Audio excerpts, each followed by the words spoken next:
പ്രിയപ്പെട്ടവരെ, നമ്മൾ ദൈവത്തിൻ്റെ മുമ്പിലാണ് ഇരിക്കുന്നത്. ആ ഒരു സന്തോഷം നിങ്ങളുടെ മനസ്സിലുണ്ടാവണം. കാര്യം ആത്മീയ സന്തോഷത്തിൽ കുറേ ചേരുവകളുണ്ട്. ആത്മീയ സന്തോഷത്തിൽ ദൈവത്തിൻ്റെ സാന്നിധ്യത്തിൽ സന്തോഷിക്കണമെന്ന് പറയുമ്പോൾ,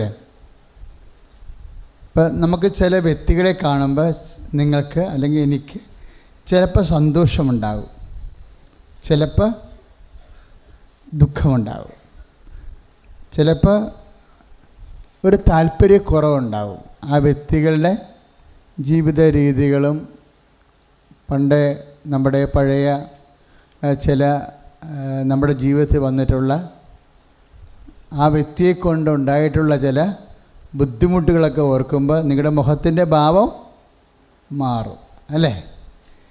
അപ്പോൾ ആ വ്യക്തിയും നിങ്ങളും തമ്മിലുള്ള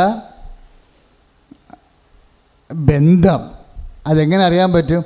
മുഖത്തുനിന്ന് അറിയാൻ പറ്റും, ഇല്ലേ? ഇപ്പോൾ കർത്താവിൻ്റെ അടുത്ത് വരുമ്പോൾ നമുക്ക് എന്താ ഉണ്ടാവേണ്ടത്? സന്തോഷം. എന്താ കാര്യം? സന്തോഷത്തിൽ വിശ്വാസമുണ്ട്, സന്തോഷത്തിൽ പ്രത്യാശയുണ്ട്, സന്തോഷത്തിൽ ദൈവസ്നേഹമുണ്ട്. എല്ലാ ദൈവിക പുണ്യങ്ങളും ഇപ്പം സാധാരണ ഞങ്ങൾ ദൈവശാസ്ത്രമൊക്കെ പഠിക്കുമ്പോൾ പറയണത് prudence is the Queen of virtue എന്നാണ്. എന്താണ്? വിവേകമാണ് പുണ്യങ്ങളിൽ രാജ്ഞിയായിട്ടുള്ളത്. അത് ക്വീനാണ്. പക്ഷേ എനിക്ക് പലപ്പോഴും തോന്നിയിരിക്കണത്, ക്വീൻ ഉണ്ടെങ്കിൽ തീർച്ചയായിട്ടും എന്തുണ്ടാകണം? കിങ് ഉണ്ടാവും, അല്ലേ? എല്ലാ വേർഡ്സിൻ്റെ കിങ് എന്താ? Joy. Joy is the king of virtues. സന്തോഷമാണ് എല്ലാ പുണ്യങ്ങളുടെയും രാജാവ്. എന്താ കാര്യം? പുണ്യങ്ങളിലെ കാരണം നിങ്ങൾ ഈ സാക്ഷ്യങ്ങളെല്ലാം ഇവിടെ കേട്ടില്ലേ? സാക്ഷ്യങ്ങളെല്ലാം കേൾക്കുമ്പോൾ എന്താണ് എൻ്റെ മക്കൾക്ക് തോന്നുന്നത്? അവരെല്ലാം നമ്മളെപ്പോലെയുള്ളവരാണ്, അല്ലേ? അല്ലാതെ ഒത്തിരി എക്സ്ട്രാ ഓർഡിനറി ആയിട്ടുള്ള ആധ്യാത്മിക നിലവാരങ്ങൾ പുലർത്തുന്നവർ ആ കൂട്ടത്തിലില്ല. സാധാരണ നമ്മളെപ്പോലുള്ള പ്രാർത്ഥന ഒക്കെ ആയിട്ട് പോകുന്ന ആൾക്കാരാണ് ഉള്ളത്. പക്ഷെ അവരുടെ ജീവിതത്തിലെ നമ്മളെപ്പോലൊരു വിഷയം വന്നപ്പോൾ ദൈവം പച്ചക്ക് നേരിട്ട് ഇടപെട്ടതാണ്. അപ്പോൾ നമുക്കുണ്ടാകുന്ന സന്തോഷം എന്താണ്? ആ ദൈവം തന്നെ എൻ്റെ ജീവിതത്തിലും ഇന്നല്ലെങ്കിൽ നാളെ ഇടപെട്ടിരിക്കും. ഞാനും കർത്താവിൻ്റെ സാക്ഷിയായി ജീവിക്കും. ഒന്ന് പറഞ്ഞേ, ഞാനും കർത്താവിൻ്റെ സാക്ഷിയായി ജീവിക്കും. ഇപ്പോൾ ഒരു സാക്ഷ്യം നമ്മൾ കേട്ട് എനിക്ക് ഭയങ്കര ഇഷ്ടപ്പെട്ടു. എല്ലാ സാക്ഷ്യവും ഞാൻ ശ്രദ്ധിക്കുന്നുണ്ട്. ഒരു സാക്ഷ്യം എന്ന് പറയുന്നത് ആ കുഞ്ഞു പറഞ്ഞത്, എൻ്റെ പേര് ലിറ്റിമോൾ വർഗീസ്, ഞാൻ എടത്വായിൽ നിന്ന് വരുന്നു. ഞാൻ 2018 ഓഗസ്റ്റ് മാസം OET എക്സാം എഴുതിയായിരുന്നു. മുംബൈയിൽ വർക്ക് ചെയ്തുകൊണ്ടിരിക്കുകയായിരുന്നു. ഞാൻ അവിടുന്ന് റിസൈൻ ചെയ്ത് വന്നിട്ടാണ് എക്സാം എഴുതിയത്. അതിൻ്റെ റിസൾട്ട് വന്നപ്പോഴത്തേക്കിനും ഞാൻ ഫെയിലായി. അപ്പോൾ എനിക്ക് ഭയങ്കര സങ്കടമായി. കാരണം ഞാൻ ജോലി പോലും റിസൈൻ ചെയ്തിട്ടാണ് വന്നത്. പിന്നെ ഇതിന് ഭയങ്കര ചിലവുമാണ്. 33,000 രൂപയാണ് OET എക്സാമിന് ഫീസ് തന്നെ. അപ്പോൾ ഞാൻ ജോലി ചെയ്തുണ്ടാക്കിയത് മുഴുവനും ഇതിനു വേണ്ടി തന്നെ പോകുമല്ലോ എന്ന് ഓർത്തിട്ട് എനിക്ക് ഭയങ്കര സങ്കടമായിരുന്നു. പിന്നെ എൻ്റെ മമ്മി എന്നോട് പറഞ്ഞു, നമുക്ക് ഒന്നുകൂടെ എന്തായാലും ട്രൈ ചെയ്യാം, കിട്ടുമെന്ന് എനിക്ക് ഉറപ്പുണ്ട് എന്ന് മമ്മി പറഞ്ഞു. അപ്പോൾ എനിക്കൊരു സമാധാനമായി. കാരണം ഒന്നുകൂടെ ഒന്ന് നോക്കാം, ചിലപ്പോൾ കിട്ടുമായിരിക്കും എന്ന് വിചാരിച്ച് ഞാൻ ഒക്ടോബറിലേക്ക് ഡേറ്റ് എടുത്തു. അങ്ങനെ ഒക്ടോബറിൽ ഞാൻ ഒന്നുകൂടെ എക്സാം എഴുതി റിസൾട്ടിന് വേണ്ടിയിട്ട് കാത്തിരിക്കുമ്പോഴത്തേക്കുമാണ് എൻ്റെ മമ്മിയുടെ അനിയത്തി മമ്മിയോട് പറഞ്ഞു, കൃപാസനം എന്ന് പറയുന്ന ഒരു പള്ളിയുണ്ട്, അവിടുത്തെ മാതാവിനോട് പോയി പ്രാർത്ഥിക്കുന്നത് എന്ത് ലഭിക്കുമെന്ന് പറഞ്ഞു. അങ്ങനെ മമ്മി എന്നോടും പറഞ്ഞു നമുക്കൊന്ന് പ്രാർത്ഥിക്കാം എന്ന് പറഞ്ഞു. ഉടമ്പടി എടുത്തു. അത് കഴിഞ്ഞ് CBT എക്സാം, UK പ്രോസസ്സിങ്ങിന് വേണ്ടിയിട്ട് CBT എക്സാം ഉണ്ടായിരുന്നു. അത് കോച്ചിങ്ങിനൊന്നും ഞാൻ പോയിട്ടില്ലായിരുന്നു. 4000 രൂപ 4 ദിവസത്തെ ക്ലാസ്സിനായിരുന്നു. അപ്പോൾ അത്രയും കാശില്ലാത്തതിനാൽ ഞാൻ പോയില്ല. ഇനി അതിനൂടെ കാശ് ചിലവാക്കണമല്ലോ എന്ന് ഓർത്തിട്ട് പിന്നെ അതിന് പോകാതെ ഞാൻ വീട്ടിൽ ഇരുന്ന് പ്രാർത്ഥിച്ചു. ഞാൻ വിചാരിച്ചു കൃപാസന മാതാവുണ്ടല്ലോ, പിന്നെ എന്തിനാണ് ഞാൻ കോച്ചിങ്ങിനായിട്ട് പോകുന്നതെന്ന് വിചാരിച്ച് ഞാൻ വീട്ടിൽ ഇരുന്ന് പഠിച്ചു. CBT എക്സാമിന് പോയപ്പോൾ ഞാൻ ഉടമ്പടി കാശ് രൂപം കൊണ്ടായിരുന്നു പോയത്. ഓരോ ക്വസ്റ്റ്യനും ഞാൻ കാശ് രൂപം വെച്ച് പ്രാർത്ഥിച്ചുകൊണ്ടാണ് ഓരോ ആൻസറും ക്ലിക്ക് ചെയ്തത്. ഞാൻ തിരിച്ച് വീട്ടിലെത്തുന്നതിന് മുൻപേ തന്നെ എനിക്ക് റിസൾട്ട് വന്നു, ഞാൻ പാസ്സായി എന്നുള്ളത്. അവൾക്ക് കോഴ്സിന് പോകാനുള്ള അത്രയും കാശ് വീട്ടിലില്ലായിരുന്നു അല്ലേ? അതെനിക്ക് ഇഷ്ടപ്പെട്ടായിരുന്നു, അല്ലാണ്ടങ്ങ് ഇഷ്ടപ്പെട്ടായിരുന്നു ആ സാക്ഷ്യം. കോഴ്സിന് പോകേണ്ടതാണ്, പരീക്ഷയ്ക്ക് IELTS-നോ എന്തോ ഒരു നൈപുണ്യ പരീക്ഷയ്ക്കാണ്. അപ്പോൾ കോഴ്സിന് പോകേണ്ടതാണ്, പക്ഷേ വീട്ടിലെ പരുവം കോഴ്സിന് കാശ് കിട്ടാനുള്ള സാധ്യത ഇപ്പോഴുള്ളതല്ല. അപ്പോൾ എന്ത് ചെയ്ത് അവളെന്നാ ചെയ്ത് തണുക്ക ഇരുന്ന് പ്രാർത്ഥിച്ചു. ഉടമ്പടി ചെയ്തിട്ട് അമ്മയെ ആ കേസിൽ കക്ഷി ചേർത്ത്. ഉടമ്പടി എന്ന് പറയുന്നത് അമ്മയെ കക്ഷി ചേർക്കണ ഒരു പ്രാർത്ഥനയാണ്. നിൻ്റെ കേസിൽ അമ്മയെ കൂടി ടാഗ് ചെയ്തെടുക്കും. ഇപ്പം ഞാനിപ്പോൾ പ്രാർത്ഥിച്ച പ്രാർത്ഥന എന്താ? ടാഗ് പ്രയറാണ്. ഇപ്പോൾ പ്രാർത്ഥിച്ചില്ലേ? നമ്മുടെ പ്രത്യക്ഷീകരണ പ്രാർത്ഥനയല്ലല്ല പ്രാർത്ഥിച്ചത്. എന്നാ പ്രാർത്ഥനയാണ്? ഉടമ്പടി പ്രാർത്ഥന. ഉടമ്പടി സന്ധ്യയ്ക്ക് പച്ചത്തിരി കത്തിച്ച് പ്രാർത്ഥിക്കുന്ന പ്രാർത്ഥനയാണ് ഇപ്പോൾ പ്രാർത്ഥന. ഈ പ്രാർത്ഥന എന്നാ? ടാഗ് പ്രയറാണ്.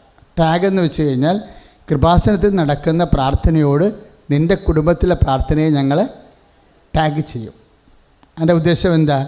നിൻ്റെ കുടുംബത്തിലെ വിഷയങ്ങൾ നിനക്ക് തന്നെ പ്രാർത്ഥിച്ചാൽ കൈകാര്യം ചെയ്യാൻ പറ്റണതല്ല. അതിനുള്ള ആധ്യാത്മികമായ ആരോഗ്യമോ സെറ്റപ്പും നിനക്കില്ല. അപ്പം നീ അമ്മ മാതാവിൻ്റെ തിരുസന്നിധിയിൽ ഇവിടെ ഉടമ്പടി ചെയ്യുമ്പോൾ അമ്മ മാതാവ് പ്രത്യക്ഷപ്പെട്ട അതേ സ്ഥലത്ത് വെച്ച് നടക്കുന്ന എല്ലാ ആരാധനകളും, ആയിരക്കണക്കിന് മനുഷ്യരുടെ ആരാധനകളാണ് നിൻ്റെ ഒറ്റ വിഷയത്തിന് വേണ്ടി ടാഗ് ചെയ്തിരിക്കുന്നത്. അപ്പോൾ നിൻ്റെ ഒറ്റ പ്രാർത്ഥനയായിട്ട് അത് പോകത്തില്ല. കർത്താവിൻ്റെ തിരുസ്ഥലിൽ എത്തണത് 10,000-കണക്കിന് പ്രാർത്ഥനയായിട്ടാണ് കാര്യം പോകുന്നത്. കാരണം ഈ ടാഗ് പ്രയർ എന്ന് പറയുമ്പോൾ ഇപ്പോൾ ദൈവം ആഗ്രഹിക്കുന്നത് എന്താ? ഇപ്പോൾ വ്യക്തിപരമായ പ്രാർത്ഥന. ചില ആൾക്കാർ പറയും മനുഷ്യൻ മൗനമായിട്ടിരുന്ന് പ്രാർത്ഥിക്കുന്നതാണ് നല്ലത്, അല്ല ഇങ്ങനെ ഒച്ചയും ബഹളവും സ്തുതിയും ഉണ്ടാക്കി കൂട്ടമായിട്ട് നിന്ന് പ്രാർത്ഥിക്കുന്നതിനേക്കാളുപരി ശാന്തവും സൗമ്യമായ തപസ്സിനെ പോലെ യമനിയമ ആസനം, പ്രാണായാമ, പ്രത്യാസനം, നിധിധ്യാസന, സമാധി പോലെ ആധ്യാത്മികമായ ശാസ്ത്രവിധി പ്രകാരമുള്ള ഇന്ത്യൻ രീതി അനുസരിച്ചുള്ള ഒരു ഇൻറ്റീരിയർ പ്രെയർ, ആന്തരിക പ്രാർത്ഥനയാണ് എനിക്കിഷ്ടം എന്ന് പലരും എന്നോട് പറഞ്ഞിട്ടുണ്ട്. പക്ഷെ ഒരു പ്രശ്നമുള്ളത്, അത് പറയുന്നതിൽ തെറ്റില്ല, നല്ല കാര്യമാണ്. പക്ഷേ ഈശോ പഠിപ്പിച്ച പ്രാർത്ഥന എന്താ? സ്വർഗസ്ഥനായ ഞങ്ങളുടെ പിതാവേ. എവിടെയെങ്കിലും മൂലക്ക് പോയി ഒറ്റ കുത്തിയിരുന്ന് അങ്ങനെ പ്രാർത്ഥിക്കാൻ പറ്റുമോ? ഇല്ല, ഞങ്ങളുണ്ടാകണം. ഞങ്ങൾ പ്രാർത്ഥിക്കുമ്പോൾ ഒറ്റക്കൊന്നും വന്ന് പ്രാർത്ഥിക്കാൻ പറ്റത്തില്ല. ഞങ്ങൾ പിതാവിൻ്റെ മുമ്പിൽ വരുമ്പോൾ മക്കളെല്ലാവരും ഉണ്ടാകണം. അതാണ് എൻ്റെ പ്രശ്നം. അതാണ് നമ്മുടെ ഈ കൂട്ടപ്രാർത്ഥനയുടെ ഒരു പവറെന്ന് പറയണത്. എന്താ? കർത്താവ് പറഞ്ഞതുപോലെയാണ് പ്രാർത്ഥിക്കേണ്ടത്. സഭയ്ക്ക് ബാധ്യത കർത്താവ് പറഞ്ഞ പോലെ പ്രാർത്ഥിക്കാനേ ഉള്ളൂ. ലോകമതങ്ങളിലും സംസ്കാരങ്ങളിലും എന്തൊക്കെ പറഞ്ഞിട്ടുണ്ടെങ്കിൽ അത് അവർക്ക് കൊടുത്തിരിക്കുന്ന കാര്യങ്ങളാണ്. അവർക്ക് കൊടുത്തിരിക്കുന്ന കാര്യങ്ങളെന്ന് പറഞ്ഞാൽ എന്താ? ഹെബ്രായ ലേഖനം 1:1 പൂർവ്വകാലങ്ങളിൽ പല പ്രവാചകന്മാർ മുഖേന ദൈവം നമ്മുടെ പിതാക്കന്മാരോട് സംസാരിച്ചിട്ടുണ്ട്. എന്നാൽ ഈ അവസാന കാലത്ത് തൻ്റെ പുത്രൻ വഴി നമ്മളോട് സംസാരിച്ചിരിക്കുന്നു. കൈ അടിച്ചു കർത്താണ്.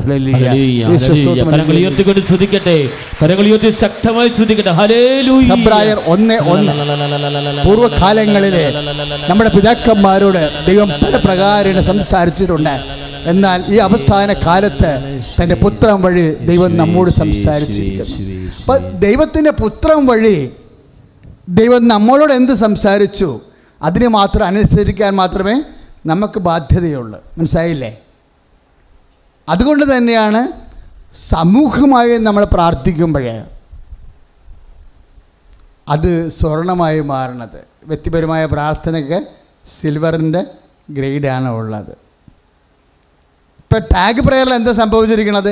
നിങ്ങൾ ഉടമ്പടി ചെയ്തു പോകുന്ന നമ്മളെല്ലാവരും ആ വ്യക്തിക്ക് വേണ്ടി ദൈവതിരുസന്നിധിയിൽ പ്രാർത്ഥിക്കുന്നു. അപ്പോഴേ പ്രാർത്ഥിക്കുമ്പോൾ നമ്മൾ പറയാതെ പറയണ ഒരു കാര്യമുണ്ട്. എന്താണ്? അപ്പോൾ ആ മകളുടെ കാര്യം അവൾക്ക് ഒറ്റയ്ക്ക് പ്രാർത്ഥിച്ച കാര്യം, അവരുടെ ഒരു മാനസികാവസ്ഥ, കുടുംബത്തിലെ രോഗങ്ങൾ, അല്ലെങ്കിൽ ബുദ്ധിയുടെ പരിമിതി, ഓർമ്മശക്തിയുടെ കുറവ്, എല്ലാം കൊണ്ടും അവൾക്ക് അവളുടെ അസൈൻമെൻറ്റുകൾ നൽകപ്പെട്ടിരിക്കുന്ന ആ ഒരു വലിയ ഹോംവർക്ക്, ഗൃഹപാഠം ഒറ്റയ്ക്ക് ചെയ്യാൻ പാടാണ്. ഇപ്പോൾ തന്നെ നമുക്കറിയാം BSc സ്റ്റുഡൻസിനൊക്കെ എന്താ ചെയ്യണത്? ചേട്ടന്മാരും ചേച്ചിമാരും റെക്കോർഡ് എഴുതി കൊടുക്കുകയാണ് ചെയ്യണത്. ഇല്ലേ? അവർക്ക് എഴുതാൻ പറ്റത്തില്ല. അവർക്ക് ഒറ്റ എഴുതാണെങ്കിൽ എഴുതാൻ പോലുള്ള സമയം പിന്നെ പഠിക്കാൻ പറ്റത്തില്ല. അപ്പോൾ എന്താ ചെയ്യുക? ആ ഹോംവർക്കുകൾ നമ്മൾ ഹെൽപ്പ് ചെയ്ത് കൊടുക്കും. അതെല്ലാവർക്കും യൂണിവേഴ്സിറ്റിക്കും അറിയാം ഇത് ഹെൽപ്പ് കിട്ടിയിട്ടാണ് ഈ ഹോംവർക്കൊക്കെ എഴുതിക്കൊണ്ട് വരണം എന്നുള്ളത്. ഇല്ലേ? ഇതുപോലെ തന്നെയാണ് നിങ്ങളുടെ ഹോംവർക്കുകൾ. നിങ്ങൾക്ക് ഒറ്റയ്ക്ക് ചെയ്യേണ്ട കാര്യങ്ങൾ ചെയ്യാൻ പറ്റാത്തത് കൊണ്ട് നമ്മൾ ഒരുമിച്ച് ചെയ്യുന്ന ഉടമ്പടിയിൽ അതാണ് സംഭവിക്കുന്നത്. അതായത് ഇപ്പോൾ ഈ ഭാരത മീമാംസകളിലെ, ആധ്യാത്മിക മീമാംസകളിലെ 2 ന്യായങ്ങളുണ്ട്. എന്താണ്? മർക്കട ന്യായവും മാർജാര ന്യായവും. ന്യായം എന്ന് പറഞ്ഞാൽ എന്താ? മെത്തേഡ്, രീതിശാസ്ത്രം. ഇപ്പം 2 ആധ്യാത്മിക രീതിശാസ്ത്രങ്ങളുണ്ട്. ഒന്ന് മർക്കട ന്യായം, രണ്ടാമത്തത് മാർജാര ന്യായം. മർക്കടൻ എന്ന് പറഞ്ഞാൽ ആരാ? അറിയത്തില്ലേ? കുരങ്ങിൻ്റെ ന്യായം എന്ന് പറഞ്ഞാൽ എന്താ? ഇപ്പോൾ ഒരു പെട്ടെന്നൊരു അപകട അവസ്ഥ വന്ന് കുരങ്ങ് കുഞ്ഞിനെയും കൊണ്ടിരിക്കുക. അപ്പോഴാണ് വേട്ടക്കാരൻ തോക്ക് ചൂണ്ടണത്. കുരങ്ങ് എന്നാ ചെയ്യും? കുരങ്ങ് കുഞ്ഞിനെ എടുത്ത് മുതുകത്ത് വെക്കും. എന്നിട്ട് ഓരോ മരത്തിൽ നിന്ന് ചാടി വെട്ടക്കാരൻ്റെ കണ്ണിൽ നിന്ന് മറയും, കുഞ്ഞിനെ സംരക്ഷിക്കും. അപ്പോൾ കുഞ്ഞെന്നാ ചെയ്യേണ്ടത്? ചാടണ ചാട്ടത്തിലൊക്കെ തള്ളക്കുരങ്ങിനെ അള്ളിപ്പിടിച്ചുകൊണ്ട് ഇരിക്കണം. അതാണ് ന്യായം, മർക്കട ന്യായം. ഒരു കാഷ്വാലിറ്റിയിൽ നിന്ന് രക്ഷപ്പെടാൻ വേണ്ടി ആ കുഞ്ഞ് തള്ളിപ്പിടിച്ചിരുന്നില്ല എന്നുണ്ടെങ്കിൽ തെറിച്ചു പോകും. അപ്പോൾ റോളെന്താ? കൊച്ചിൻ്റെ കയ്യിലും റോളുണ്ട്. കുഞ്ഞിന് അതിൻ്റെ പങ്കുണ്ട്. കുഞ്ഞ് സൂക്ഷിച്ചില്ല എന്നുണ്ടെങ്കിൽ അടുത്ത കൊമ്പിലോട്ട് ചാടുമ്പോൾ ഈ സാധനം തെറിച്ചു പോകും. അതാണ് മർക്കട ന്യായം. അല്ല, അതെ. ഇനി മാർജാരൻ എന്ന് പറഞ്ഞാൽ എന്നാ? പൂച്ച ഇതുപോലെ ഇഷ്യൂ ഉണ്ടാകുമ്പോൾ എന്തു ചെയ്യും? കൊച്ചിനെ കടിച്ചെടുക്കും. ഇല്ലേ? കൊച്ചിനെ കടിച്ചെടുത്തിട്ടാണ് മച്ചിൻ്റെ മുകളിലോട്ട് കയറണത്. അവിടെ കുഞ്ഞിനൊന്നും ചെയ്യാനില്ല, അല്ലേ? കുഞ്ഞിങ്ങനെ ചോദിച്ചില്ല പോലെ തളർന്ന് കിടക്കുകയുള്ളു. ചാടണത് ഓടണം ആര്? തള്ളപ്പൂച്ചയായിരിക്കും ചാടണത് ഓടണത്. കാര്യം കുഞ്ഞിനവിടെ ഒന്നും ചെയ്യാനില്ല. അതാണ് ഈ ഉടമ്പടി ഫോളോ ചെയ്യണത് മാർജാര ന്യായമാണ്. എന്താ കാര്യം? കുഞ്ഞിനവിടെ ഒന്നും ചെയ്യാനില്ല. ഇപ്പം ആ അമ്മകൾ പറഞ്ഞില്ലേ 9 കൊല്ലമായിട്ട് പ്രഗ്നൻ്റ് ആകുന്നില്ല. ആ സാക്ഷ്യം കേട്ടില്ലേ നിങ്ങൾ? എൻ്റെ പേര് ലിസ സോജൻ. ഞാൻ ചങ്ങനാശ്ശേരിയിൽ നിന്ന് വരുന്നു. ഞാൻ എൻ്റെ മകൾക്ക് എൻ്റെ ഉടമ്പടി എടുത്ത് എൻ്റെ സാക്ഷ്യം പറയാനാണ്. അവൾക്ക് കല്യാണം കഴിഞ്ഞിട്ട് 9 വർഷമായി, മക്കളില്ലായിരുന്നു. അവളെ കെട്ടിച്ചതാണെങ്കിൽ വീട്ടിൽ ആണും പെണ്ണുമായിട്ട് ഒരു മോൻ മാത്രമേ ഉള്ളൂ. അവർക്ക് വളരെ സങ്കടമായിരുന്നു. അപ്പോൾ എൻ്റെ ഒരു ബന്ധു പറഞ്ഞു ഇവിടെ വന്ന് ഉടമ്പടി എടുത്ത് പ്രാർത്ഥിക്കാൻ. ഞാനങ്ങനെ ഉടമ്പടി എടുത്തു. അത് കഴിഞ്ഞ് ആ പിറ്റേ ആഴ്ച തന്നെ ഞാൻ ആ തൈലവും ആ ഉപ്പും എല്ലാം ആയിട്ട് ഞാൻ ഖത്തറിന് പോയി. അവൾക്കെന്നും വിശ്വാസപ്രമാണം ചൊല്ലി അതെല്ലാം പെരട്ടി കൊടുക്കുകയും പ്രാർത്ഥിക്കുകയും ചെയ്തതിൻ്റെ ഫലമായി ഇപ്പോൾ അവൾ 2 മാസം ഗർഭിണിയാണ്. 9 കൊല്ലമായിട്ട് പ്രഗ്നൻ്റ് ആകുന്നില്ല. അപ്പോൾ ഇനി എന്താ? ശാസ്ത്രത്തിന് അവിടെ ഒന്നും ചെയ്യാനില്ല. ഇനി ശാസ്ത്രത്തിന് ചെയ്യാനുണ്ടെങ്കിൽ തന്നെ അത് ചിലപ്പോൾ ലക്ഷങ്ങളും കോടികളും മുടക്കുള്ള ചികിത്സയായിരിക്കും. അതിന് ആ കുടുംബത്തിന് ആപത്തില്ല, അവിടെ റോളില്ല ആ കുടുംബത്തിന്. ഈ ന്യായം മാറണത് എപ്പോഴാണ്? വിഷയം വ്യക്തിയേക്കാൾ വളരുമ്പോഴാണ്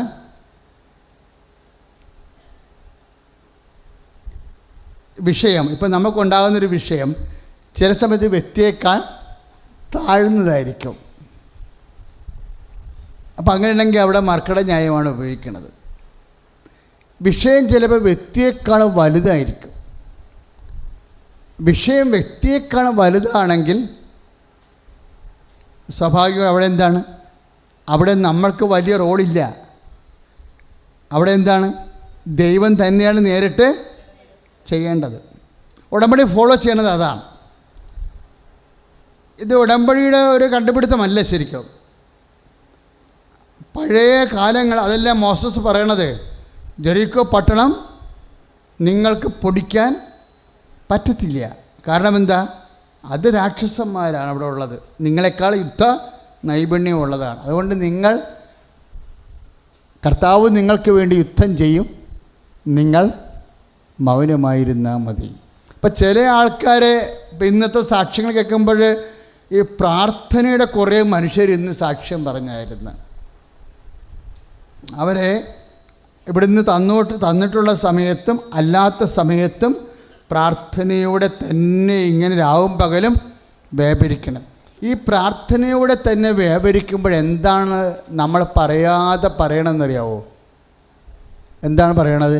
കുറേ വചനങ്ങളുണ്ട്. പ്രാർത്ഥനയിൽ തന്നെ വ്യാപരിക്കുമ്പോൾ നമ്മൾ ദൈവത്തോട് പറയാതെ പറയുന്ന, നമ്മുടെ ശരീരഭാഷയെന്ന് ദൈവം വായിച്ചെടുക്കണ കുറച്ച് വചനങ്ങളുണ്ട്. പ്രാർത്ഥനയിൽ തന്നെ വ്യാപരിക്കുമ്പോൾ നമ്മുടെ ശരീരഭാഷയെന്ന് ദൈവം വായിച്ചെടുക്കണ കുറേ വചനങ്ങളുണ്ട്. എന്താണ് വചനങ്ങൾ? ഞങ്ങൾ ആരുടെ പക്കലേക്ക് പോകും? നിത്യജീവൻ്റെ വചനങ്ങൾ അങ്ങയുടെ പക്കലാണല്ലോ. അപ്പോൾ കർത്താവിൻ്റെ മുമ്പിൽ തന്നെ ഉണ്ടാവും.